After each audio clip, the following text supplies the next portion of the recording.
Alex Jones now promoting the idea that his fans should escape to Russia to gain their freedom. Yeah, so Richard Hanania used to be quite positively disposed to Alex Jones. For years and years and years, Richard Hanania was positively disposed towards Alex Jones.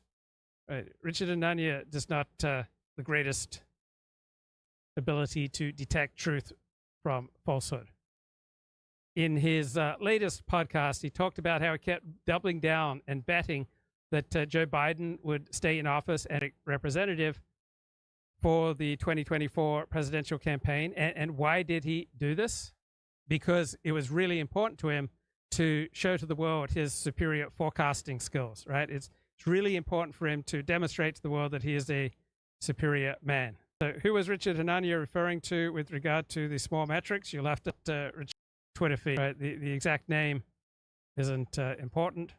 It's just, it's a tell that you're dealing with an attention grifter, typically slippery guru, all about the metrics, and that they have many higher values than what is true. Yeah, and a lot of people make it seem like this was an accident. He says it was proposed as a joke, and then just says, despite Representative Smith's intentions, the amendment, as did the Civil Rights Act, which sort of leads to the question of why a joke amendment would pass. Yeah. And the answer is that when the amendment was proposed, Martha Griffiths, one of the few female representatives at the time, rallies support, convinces LBJ to...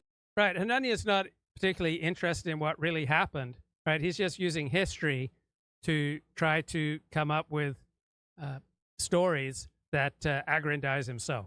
To support the amendment, they get all this momentum, and then it becomes part of the bill. So the story is told on the left as sort of like a tale of hubris, right? I do love the idea of this is so far out there. Pretty soon they're going to start saying that society too. Right. I'm going to call your bluff. They've been doing this forever, where it's like, what's next? Okay, let's look at the chat. The gap between Tucker Carlson and Alex Jones has narrowed to an embarrassing degree. It has. Right. Much of what Tucker produces is pathetic.